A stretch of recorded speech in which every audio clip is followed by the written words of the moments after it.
시간 성경 말씀 요한복음 14장 1절에서 6절까지를 우리 한 절씩 교독하는 시간 갖겠습니다.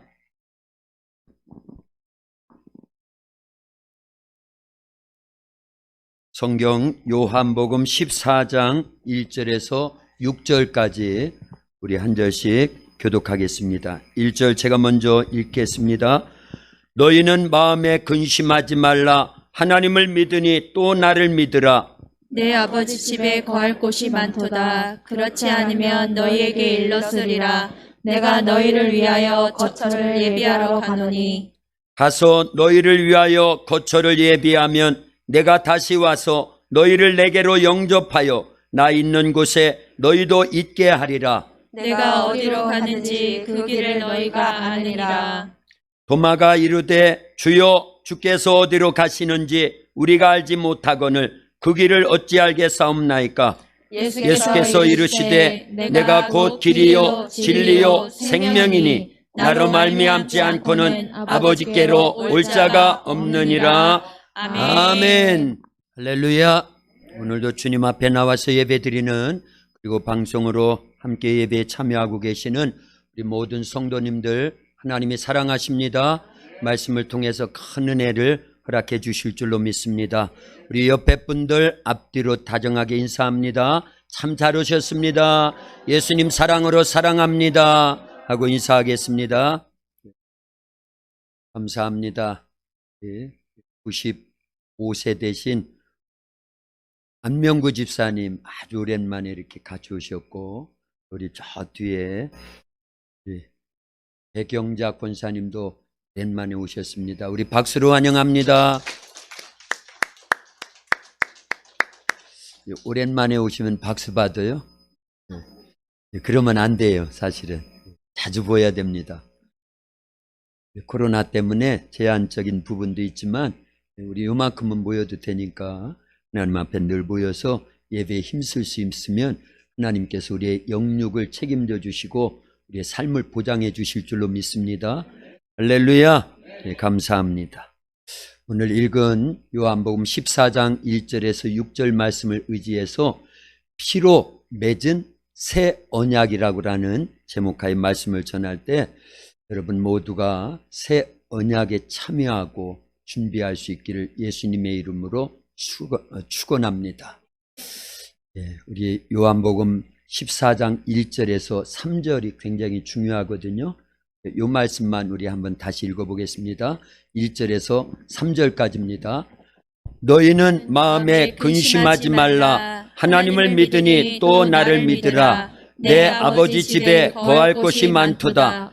그렇지 않으면 너희에게 일렀으리라. 내가 너희를 위하여 거처를 예비하러 가노니 가서 너희를 위하여 거처를 예비하면 내가 다시 와서 너희를 내게로 영접하여 나 있는 곳에 너희도 있게 하리라. 아멘. 성경은 전체가 구약과 신약으로 되어 있습니다. 구약은 글자 그대로 옛 약속입니다. 신약은요, 새로운 약속. 오늘 본문의 제목대로 하자면 새 언약. 새 언약. 근데 뭐로 맺어졌다? 피로 맺어졌다. 설교 끝. 이 얘기하려고 하는 거예요. 이 말씀 전하려고 하는 거니까요. 귀담아서 잘 귀를 쫑긋 세워가지고 들으시면 여러분들이 주님 오실 때까지, 아니면 내가 죽음을 맞이해서 주님 맞이해야 될 때까지 무엇을 해야 되는지, 신앙생활을 어떻게 해야 되는지 보다 더 중요한 말씀을 여러분들이 들을 수 있고, 시행착오하지 않고, 우리 인생은 딱 한 일회적인 인생이기 때문에 시행착오한다든가 실패한다든가 그러면은 큰일 나는 겁니다. 큰일 나는 거예요. 진짜입니다. 이게 무엇보다도 중요한 겁니다. 그러니까 말씀을 잘 듣고 단회적인 일회적인 인생을 어떻게 살려 성공할 수 있는지, 인생은 반드시 신앙생활에, 영적 생활에 성공해야 되는 거예요. 실패하면 안 되는 겁니다. 무슨 뜻인지는 분명히 아실 겁니다. 그래서 이제 구약과 신약으로 나눠진다. 옛 약속과 새로운 약속, 새 언약이다. 근데 이게 다 피로 맺어진 언약이에요. 근데 구약은요, 이제 계속해서 하신 말씀인데 꼭 어떻게 보면 신약과 구약과 신약 전체가 퍼즐 맞추기하고 똑같습니다. 근데 퍼즐을, 구약이라고 하는 성경의 퍼즐을 다 맞추고 마지막 하나를 딱 놓는다고 할 때 그 마지막 퍼즐이 누구일까요? 예, 누구일까요? 하니까 예수님 딱 나오는 거죠. 감사해요. 예, 창세기 3장 15절부터 하나님께서는 계속 누구를 보내주신다? 아들 예수님을 보내주실 것에 대해서 창세기 3장 15절에서는 여자의 후손을 보내줄 것이다. 여자의 후손은 뱀의 머리를 상할 것이요 뱀은 여자의 후손의 발꿈치를 상할 것이다. 이렇게 시작된 말씀이에요. 그래서 아브라함을 통해서 이제 내 씨가 대적의 성문을 차지하리라. 이런 말씀도 다 누구 보내주시겠다라는 거예요? 예수님 보내주시겠다라는 거예요. 예. 그래서 결국은 예수님이 이 땅에 오셨고 이제 십자가에서 피 흘려 죽으시고 그 피로 우리의 죄를 다 대속해 주셨습니다. 용서해 주셨어요. 그리고 우리를 구원해 주신 겁니다. 아직 구원은 완성이 아니에요. 예. 구약의 성경 전체를 마지막 예수님이 오셔서 십자가에서 피 흘려 죽으시고 부활하심으로 성경 구약을 완성하시는 마지막 퍼즐이 되었다라는 거예요. 믿으시면 크게 아멘. 할렐루야. 자, 신약도 퍼즐 맞추기와 같습니다. 신약은 새 언약이라고 그랬는데요. 이 신약의 마지막 퍼즐은 뭘까요? 예수님의 재림입니다. 예수님이 다시 오신다 하신 말씀, 오늘 말씀에도 있죠. 내가 가면 너희를 위하여 거처를 예배하고 다시 와서 너희를 데리고 가겠다. 할렐루야. 이 마지막 퍼즐 한 개만 남은 거예요. 다 이루어졌습니다. 그래서 성경은요, 구약 신약 전체가 하나님의 말씀인데 예언과 성취로 되어 있습니다. 예언과 성취가 다 이루어졌는데 하나님이 한번 말씀하시면 예언이 되면 그 예언은 반드시 이루십니다. 그 말씀 많이 들었죠. 오늘 말씀드려야 될 내용이 너무 많기 때문에 자세하게는 다 말씀을 못 드립니다. 그러나 신약에서 마지막 한 가지 예언, 아직 성취되지 않았으나 곧 성취될 예언이 있는데 그 말씀이 무엇이다? 예수님의 재림, 예수님이 다시 오신다. 예수님은 이 말씀을요 여러 번 했습니다. 그리고 그 말씀을 피로 언약을 세운 거예요. 피로 맺어놓았습니다. 그 말씀이 마태복음 26장 27절에서 29절에 있습니다. 이 앞부분은 구약을 완성한 것이고 피로 맺은 새 언약이다 할 때, 언약이다 할 때부터는 이제 새 언약, 그걸 말씀하는 거예요. 마태복음 26장 27절에서 29절을 우리 그런 의미로 읽어보겠습니다. 같이 읽습니다. 또 잔을 가지사 감사 기도하시고 그들에게 주시며 이르시되 너희가 다 이것을 마시라. 이것은 죄 사함을 얻게 하려고 많은 사람을 위하여 흘리는 바 나의 피 곧 언약의 피니라. 그러나 너희에게 이르노니 내가 포도나무에서 난 것을 이제부터 내 아버지의 나라에서 새 것으로 너희와 함께 마시는 날까지 마시지 아니하리라 하시니라. 아멘. 할렐루야. 그 파악을 했어요. 구약 성경은 어디에서 완성하신다? 아니, 오늘 읽은 바로 말씀 속에서요. 마태복음 26장 27절 띄워봐라. 27절, 거기 있죠. 그리고 28절 어디까지냐면 나의 피까지예요. 이게 구약에서 마지막 퍼즐, 예수님이 오셔서 십자가에서 피 흘리신 내용, 그래서 우리 죄를 용서해 주신다고 계속 6월절 사건도 그런 사건이잖아요. 레위기에 나오는 모든 피는 결국은 누구에서 종결됩니까? 예수님이 십자가에서 흘린 피로 종결돼서 이제는 구약의 짐승의 피를 흘릴 이유가 있어요, 없어요? 없습니다. 예수님이 다시 피를 흘릴 이유도 없습니다.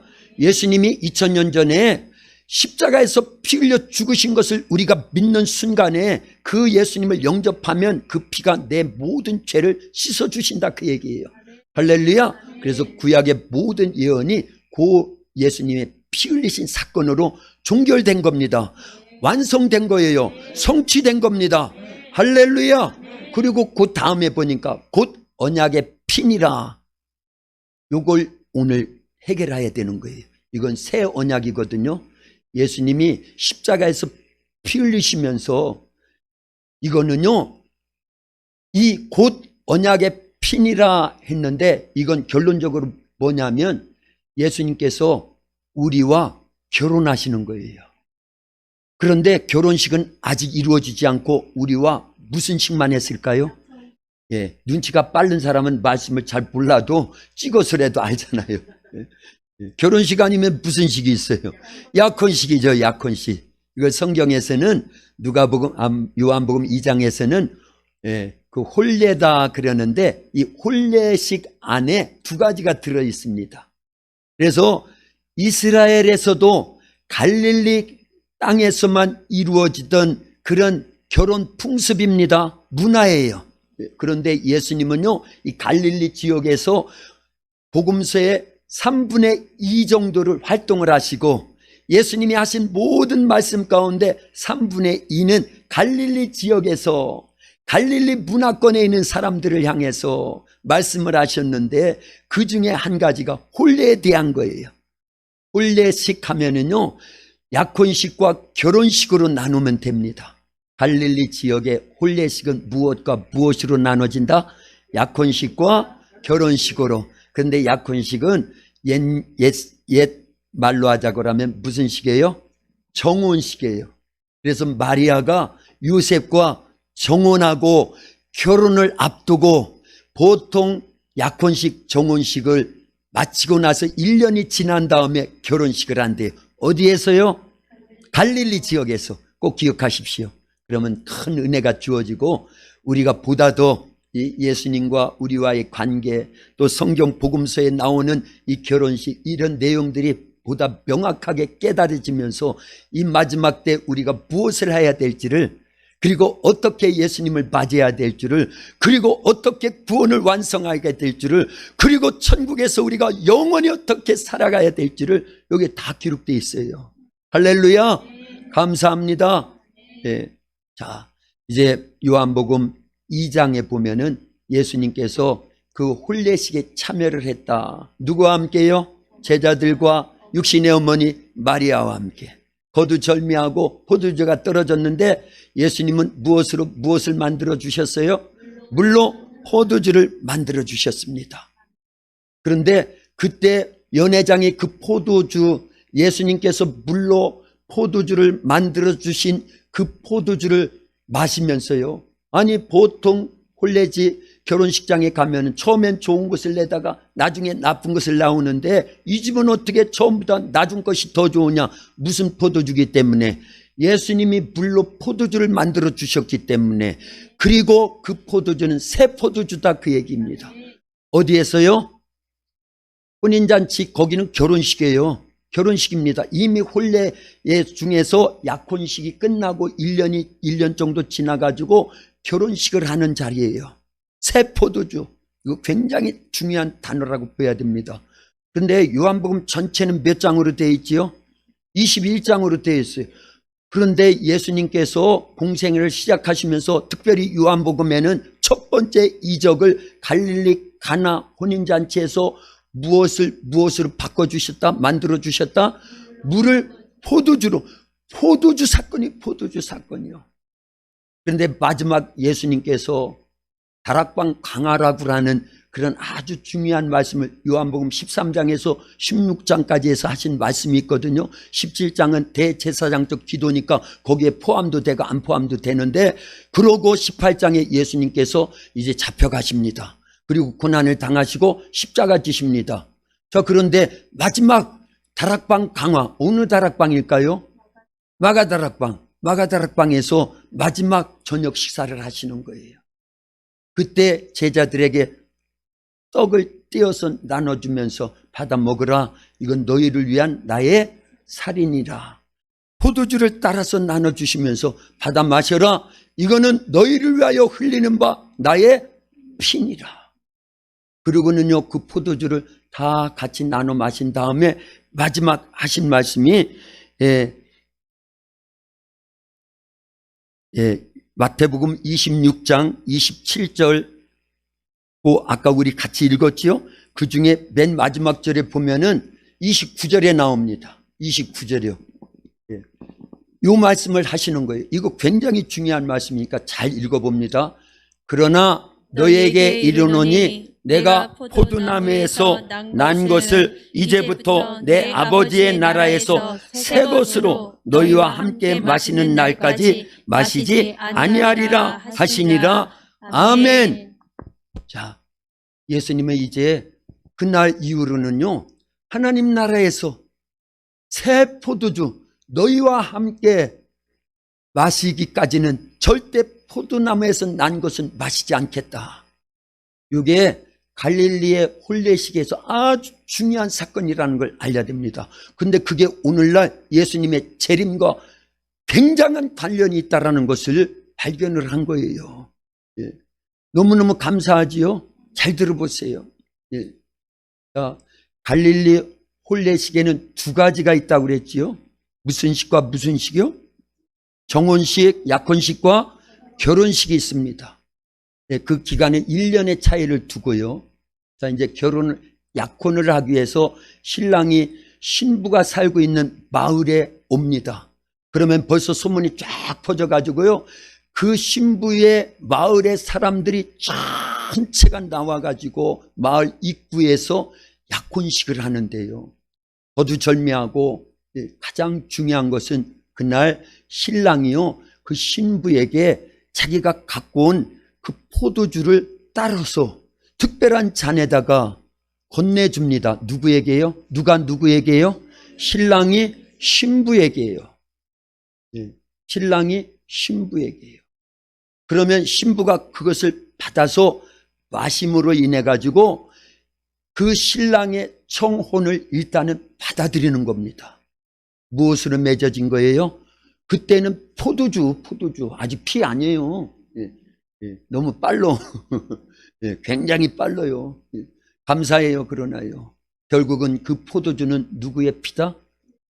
어디에서 맺어졌다? 십자가에서 맺어질 것을 미리 어디에서 퍼포먼스 해보시는 거예요?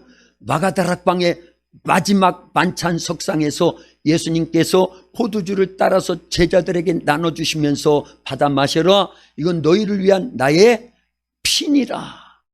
그때 제자들, 그리고 그 제자들을 대표했지만 예수님 믿는 모든 자들과 예수님은 무슨 식을 한 거예요? 정혼식, 약혼식을 한 거예요. 포도주를 따랐어요.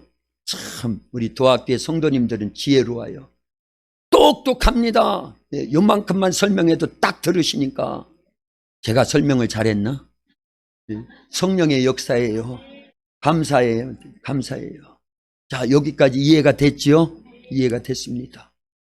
그거를요, 갈릴리에서는, 다른 아랍 지역이나 유대 사이에서는 그런 혼례 전통이 없는데 거기에서는 그렇게 한다, 그 얘기예요. 그래서 예수님이 공생의 시작 전부터 어디에서 성장을 하셨어요? 갈릴리 지역이잖아요. 갈릴리 지역. 예수님의 제자들의 대부분 어디 출신이에요? 갈릴리 출신이에요. 그리고 예수님이 아까 말씀드렸습니다. 대답 잘하셔요. 공생애의 그 사복음서 내용의 3분의 1을 어느 지역에서요? 갈릴리 지역에서 말씀을 선포하셨다라는 것, 그 문화를 다 이용을 해가지고 사용을 하셔서 보다 더 중요한 마지막 예수님의 재림에 대한 사건을요, 우리에게 가르쳐 주시려고 그렇게 말씀을 하시는 겁니다. 그러면 하나님께서는요, 이 성경이 쓰여지는 모든 배경을 보면은요, 다 계획하시는 거예요. 철두철미하게요. 예수님이 베들레헴에서 탄생하셨으면 예루살렘 지역에서 그냥 성장하시면 되는데 굳이 나사렛에서 성장할 이유가 뭐가 있어요? 그런데 이게 다 하나님의 계획인 거예요. 뜻인 겁니다. 섭리가 있으신 거예요. 우리는 성경을 통해서 그걸 다 찾아내는 겁니다. 누가 가르쳐 주실까요? 성령이 가르쳐 주십니다. 말씀을 의지하고 기도하면서 성령을 의지하면요, 성령이 말씀을 가르쳐 주십니다. 할렐루야. 여기 집중하셔야 돼요. 예. 눈이 저하고 마주쳐야 됩니다. 아주 굉장히 중요한 말씀들을 준비한 거예요. 그러니까 잘 들으시면 여러분들의 일생일대 신앙생활에, 영적 생활에 예수님 맞이하기까지 시행착오하지 않고 성공할 수 있는 기회가 주어지는 겁니다. 할렐루야. 예, 감사해요. 다 보고 계셔가지고 다 듣고 계시죠? 자, 거기에서 마지막 만찬석상에서 예수님과 제자들, 그러나 그 제자들은 예수님 믿는 우리들이에요. 다요. 무슨 식을 했다? 정혼식을 했습니다. 자, 정혼식을 하면 그것을 끝나는 것이 아니에요. 정혼식 때 포도주를 서로 주고 마심으로 인해서 이 혼례를, 이 결혼날까지 이행할 것을 약속을 한 겁니다. 그리고요, 또 한 가지는 그때 신랑이 서약서를 줍니다. 누구에게요? 신부에게 서약서를 줍니다. 그때 서약서를 주는 주된 내용 가운데, 그 내용 가운데 뭐가 들어있냐면, 당신은 모세의 율법에 따라 선별되어서 내 아버지의 집에서 당신과 새 포도주를 마시기 전까지 이 잔에 든 것을 마시지 않겠소.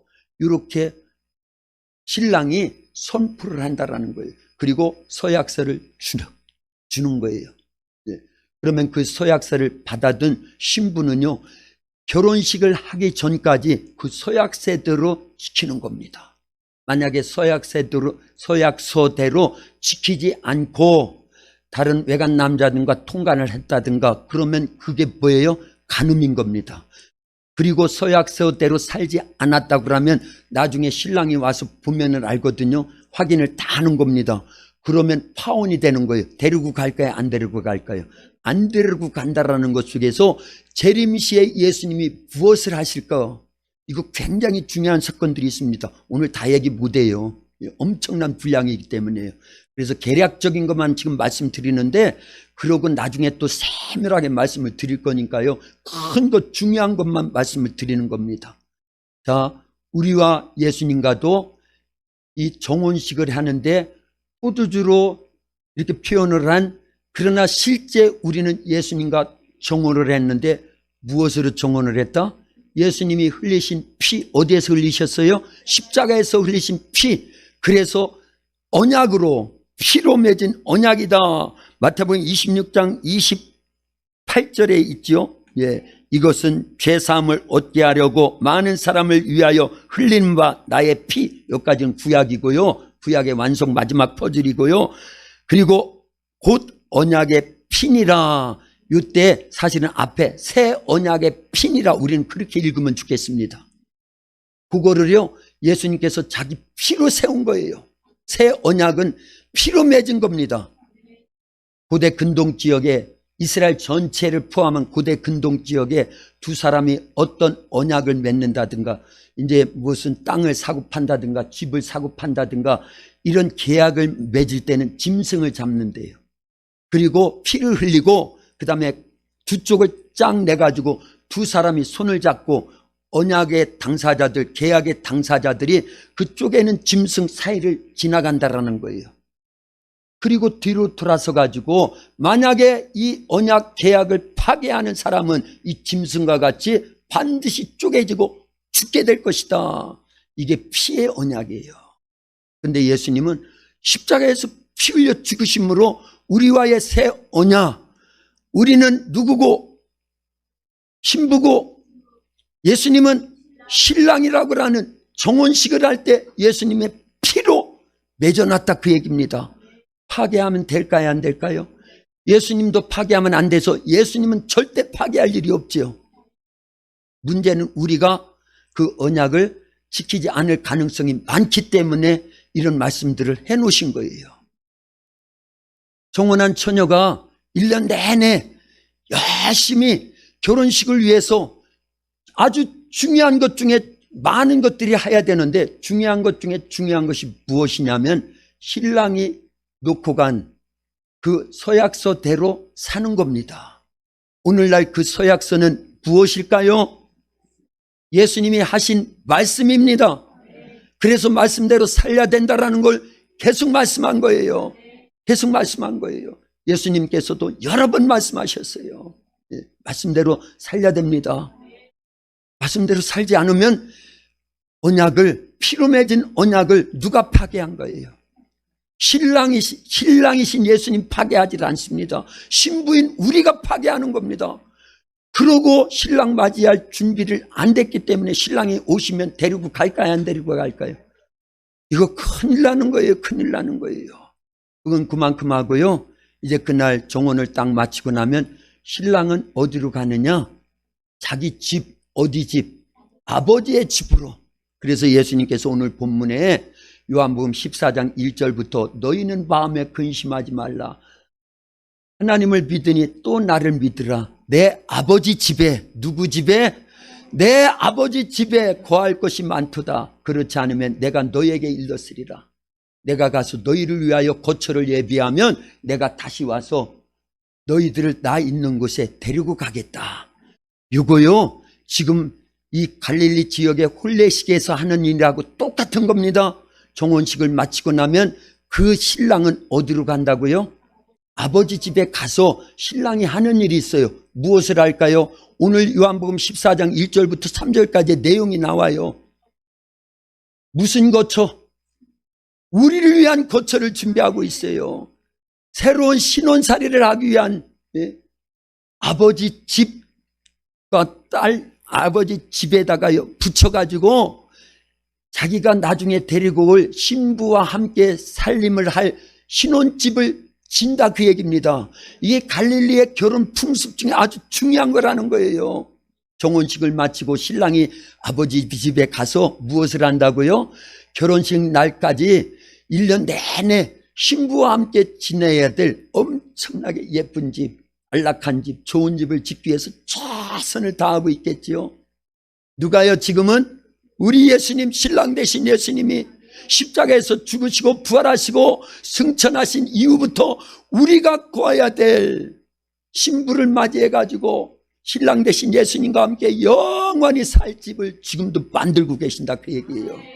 그 집이 완성되면 예수님이, 신랑이 신부인 우리를 데리러 오시는 겁니다. 데리러 오셨는데도 불구하고 신부가 준비가 되지 않았고 서약서대로 살지 않았고 신부로서의 역할을 잘 준비하지 않았다고 그러면 데리고 갈까요? 안 데리고 갈까요? 안 데리고 갑니다. 그래서 마태복음 24장 42절 44절에 보니까 뭐라고 그랬어요? 읽어봅니다. 그러므로 깨어있으라. 어느 날에 너희 주가 임할는지 너희가 알지 못함이니라. 44절은요. 이러므로 너희도 준비하고 있으라. 생각하지 않은 때에 인자가 오리라. 계속 뛰어나라. 이거 굉장히 중요한 말씀인데, 그럼 신부는 정혼식을 하고 나서 뭘 준비해야 되느냐? 하나는 찾았어요. 신랑이 놓고 간 맺어진 서약서대로 살려야 된다고 그랬어요. 지키면서. 그게 뭐예요? 말씀대로 살려야 된다. 성경에, 특별히 신약 성경에 예수님께서 하신 모든 말씀은 서약서입니다. 결혼식을 앞두고 신부가 지켜야 될 서약서예요. 그대로 지켜야 되는 겁니다. 그 말씀대로 살면은 요한계시록 19장 8절에 보니까 8절에 9절이에요. 요한계시록 19장 7절과 8절에 보니까요, 그것은 성도의 옳은 행실이라고 그랬어요. 그런데 그게 뭐라고요? 세마포는 누가 입는 옷이에요? 신부가, 정혼한 신부가 결혼식에 반드시 입고 들어가야 돼요. 이 얘기는 많이 기록되어 있습니다. 세마포가 입혀지지 않은 신부는 신랑이 데리고 갈까요? 안 데리고 갈까요? 안 데리고 간다고 그랬어요. 그래서 우리는 준비를 하되 말씀대로 살려야 되고, 그 말씀대로 살았는지 안 살았는지는 겉으로 표시가 나는 거예요. 지금 육신의 겉으로 표시가 나는 게 아니라 신랑이 왔을 때 딱 보면 아는 거예요. 뭐가 입혀져 있을까요? 세마포가 입혀져 있으면 그게 뭐다? 성도의 옳은 행실. 성도의 옳은 행실은 뭐대로 살았기 때문에? 말씀대로 살았기 때문에. 할렐루야. 그거 준비하라는 거예요. 깨어있으라는 겁니다. 누에는 뭐만 먹어요? 예, 누에는 뽕잎만 먹는 이유가 뭘까요? 그 비단실을 만들어내려고 하는 거예요. 하나님이 그렇게 만들어 놓으신 거예요. 그런데 오늘날 그게 우리에게 딱 적용되는 말씀이 그 예화라니까요. 잘 들어보세요. 누에가 뽕잎만 딱 먹듯이 예수님과 신랑 되신 예수님과 신부인 우리들 사이에 맺어진 서약서, 신약 성경 말씀대로 살려야 되는 거예요. 성경 신구약 전체의 사실은요. 예. 그런데 그 말씀대로 사는 것처럼 누에가 뽕잎을 먹는 것처럼 우리는 뭐만 먹는 거예요? 말씀을 막 먹는 겁니다. 그래서 만들어내는 게 뭐야 된다? 실크를 만들어내야 되는 거예요. 지금 졸면 안 돼요. 할렐루야. 지금 졸면 안 됩니다. 지금 졸면 안 돼요. 진짜입니다. 예. 옆에서 막 깨우셔야 돼요. 예.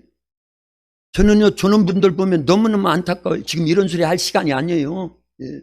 지금 이 시간을 막 아껴가지고 지금 축소시켜가지고 막 설명할 수밖에 없잖아요. 짧은 시간에 다 설명해야 되니까. 이런데 시간을 빼앗기면 안 되는 겁니다. 같이 협조해 주셔야 되는 거예요. 눈을 이렇게 하고 계세요. 졸리면. 할렐루야. 예, 자 보세요. 어디까지 했어요? 누에가 막 먹는 것이 이 뽕잎인데 뭐를 만들어내려고요? 실크를요. 실크를 만드는 이유가 뭐냐 하는 거예요. 아이고 너무 빨라. 진도가 너무 빠르다니까요. 옷을 만들려고 하는 재료를 쓰려고 하는 거예요. 예. 그래서 우리도 말씀을 많이 먹어야 돼. 읽어서 먹고 들어서 먹고 묵상해서 먹고 암송해서 먹고 그 말씀대로 지켜 행함으로 먹음으로 인해서 실크를 막 만드세요. 여러분들은 누에면서 신부이기 때문에요. 신부가요 세마포 옷을 만들기 위해서요 시장에 나가고 보부상을 기다리고 하면서요 좋은 실크를 막 사기 위해서 그 세마포를 만들기 위한 그 재료를 사기 위해서 많은 노력을 합니다. 그리고 1년 내내 그 세마포 옷을 만드는 겁니다. 예. 그게 갈릴리 가나 홀레시계의 그런 전통입니다.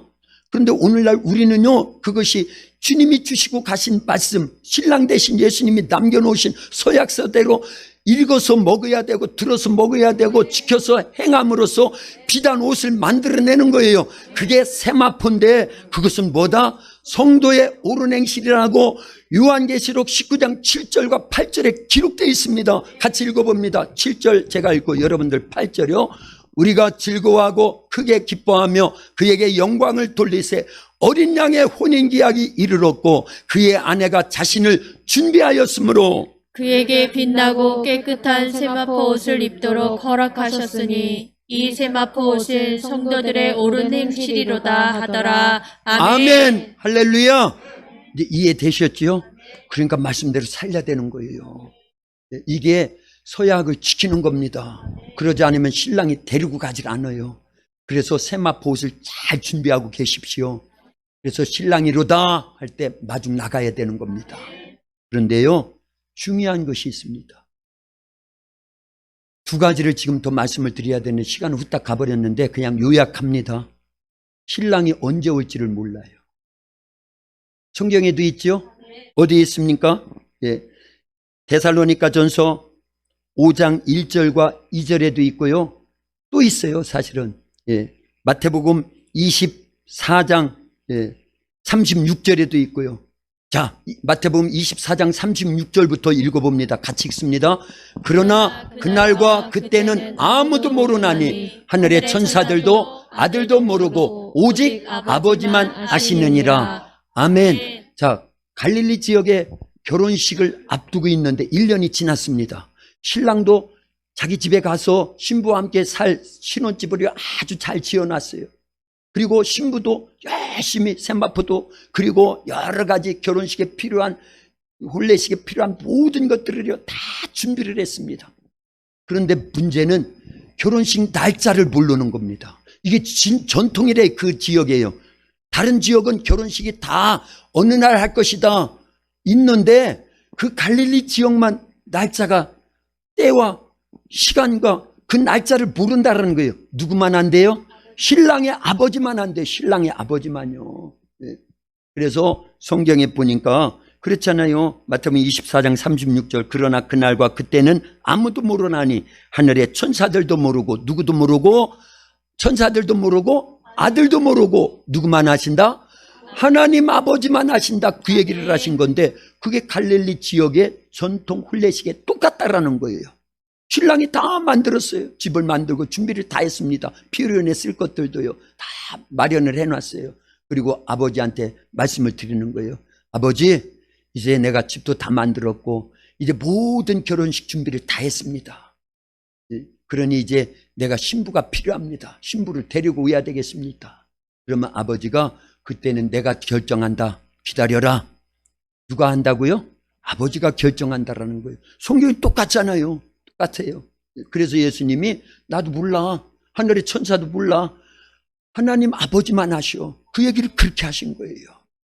네, 하나님 아버지는 정확하십니다. 그래서 정확한 때에 아들 예수님을, 신랑 되신 예수님을 이 땅에 보내신다, 그 얘기예요. 할렐루야. 그런데 우리는요 징조를 통해서 안다고 예수님이 마태복음 24장에서 분명히 말씀하셨어요. 여러 가지 징조, 그 얘기를 지금 다 할 수는 없습니다. 우리는 그런 여러 징조들을 대번 알아요. 많이 압니다. 그러니까 예수님이 반드시 코앞에 오시기를, 이제 재림하시는 날짜가 너무너무 가까웠다라는 것은 대략은 안다, 그 얘기예요. 그러면 뭐 해야 된다? 깨어 있어야 된다. 또 뭐 해야 된다? 준비해야 된다. 신랑 대신 예수님이 곧 오시게 되어 있으니까, 예. 안 오셔도 내가 준비하고 깨어 있다가 죽음이 오면은 신랑 대신 예수님 만나러 내가 가면 되잖아요. 죽음만이 그 가는 길이거든요. 그때 필요한 것은 예수님이 길과 진리와 생명이 되시니까요. 할렐루야.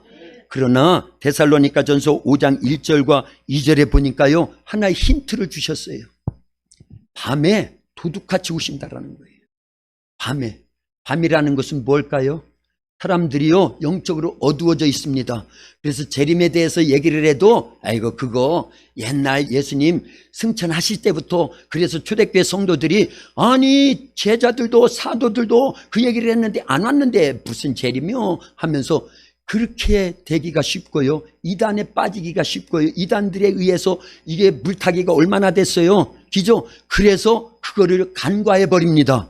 실제 재림에 대한 거를 아주 이렇게 긴박한 심정으로, 아주 이 촉박한 예수님이 오시는 날짜에 대한 것들에 대해서 우리는 등한히 하기가 쉬웠고 준비도 하지 않고 깨어나지도 않으면 그건 속는 거예요. 예, 속는 겁니다. 언제 오실지는 때와 그 시기는 모르지만 징조를 통해서 볼 때 아주 임박했다는 걸 알잖아요. 그렇다고 그러면 우리는요 준비하고 있어야 됩니다. 그런데 그날이 어떤 날이냐? 도둑과 같이 만다라는 것. 그것도 한밤중에, 영적 한밤중에. 그것을 읽어봅니다. 데살로니가전서 5장 1절과 2절입니다. 같이 읽습니다.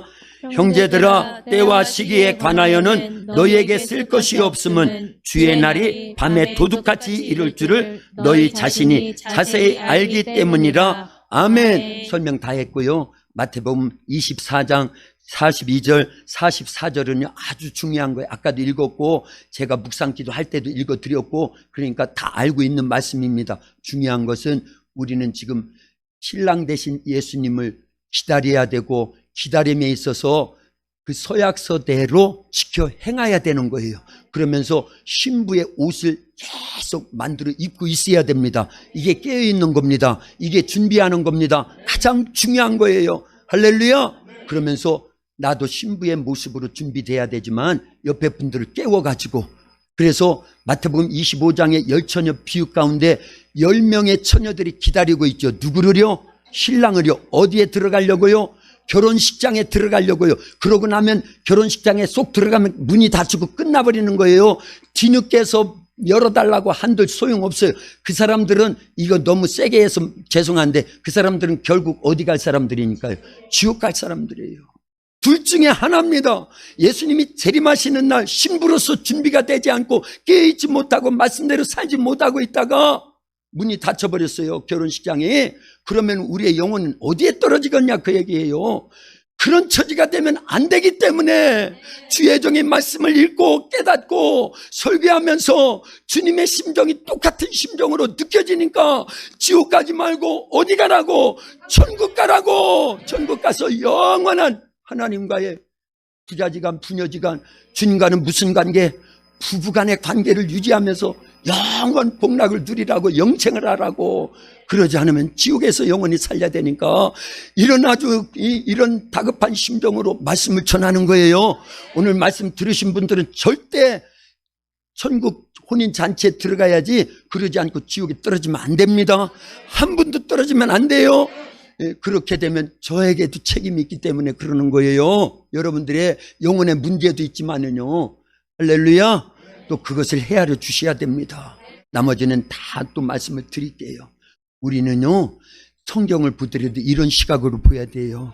하나님과 아담의 관계는요, 창조주와 피조물의 관계였어요. 그런데 하나님께서 아브라함을 택하시죠. 무슨 관계예요? 주종 관계로 점진적인 발전을 합니다. 그리고 이스라엘이 형성이 됐어요. 하나님과 이스라엘과는 무슨 관계예요? 군신관계. 그러죠? 그리고 예수님이 오셔서 피 흘려 죽으시고 부활하셔서 예수님을 믿는 자는 죄를 용서해 주시고 구원해 주셨어요. 아직 완성된 게 아니에요. 그러나 하나님과의 관계가 회복이 됐는데 무슨 관계로 회복되었다? 부자, 부녀, 그 부녀의 관계가 형성됐다라는 거예요. 이건 엄청난 관계입니다. 그런데 이 부모와 자식과의 관계는 그렇게 따지진 않아도 촌수가 있어요. 무슨 촌수입니까? 일촌이라고 하는 촌수가 있는데, 부부는요, 무촌이에요. 예수님과 우리와의 관계는요, 무슨 관계예요? 무촌의 관계, 부부의 하나입니다. 그래서 우리는 복된 거예요. 여기까지 점진적인 발전이 돼서 반드시 신랑 되신 예수님을 맞이하는 정원한 신부가 돼야 돼요. 그래서 결혼식에 쏙 들어가야 됩니다. 그래서 신랑과 더불어서 영원한 아버지 집에서 영원히 살아야 되는 거예요. 그러고 이런 말씀들이 기록되어 있고요, 이런 말씀을 주의 종을 통해서 선포하고 있는 거예요. 그리고 여러분들이 듣잖아요. 들은 대로 행할 수 있기를 주님의 이름으로 축원합니다. 나머지는 나중에 하나씩 더 자세하게 설명을 드릴게요. 기도합니다. 하나님 감사합니다. 우리를 이토록 사랑해 주셔서 감사합니다. 예수님이 피로 맺은 새 언약, 우리를 하나님 아버지 이제 예수님의 신부로 삼아 주시려고 정원하셔서 감사합니다. 새 언약을 주셨습니다. 하나님, 성경입니다. 이 말씀대로 준행할 수 있도록 우리에게 모든 것들을 또한 신랑 되신 예수님이 다 주셨습니다. 피의 권세를 주셨습니다. 부활의 권세를 주셨습니다. 예수님의 말씀의 권세도 주셨고, 예수님의 이름 권세도 주셨고, 하나님 자녀의 권세도 주셨고, 성령으로 보증해 주시고, 권능 있는 삶을 살아서 죄와 싸워 이기고 마귀와 싸워 이기고 육체의 소욕과 싸워 이길 수 있도록, 그래서 서약서대로, 정원 서약서대로 다 지킬 수 있는 능력과 권세와 권능까지, 지혜와 지식과 믿음까지, 갖가지 은사까지 다 주셨습니다. 감사합니다. 이제 성도의 오른행실인 세마포 옷을 저희들이 마지막 차려입고 신랑이 로다 맞으러 나오라 할 때 주님 맞이해서 영원한 혼인잔치집에 이르러서 아버지 집에서 신랑 되신 예수님과 영원히 살 수 있는 우리 모든 성도들 다 되어지도록 축복하옵소서. 예수님의 이름으로 기도하옵나이다. 아멘.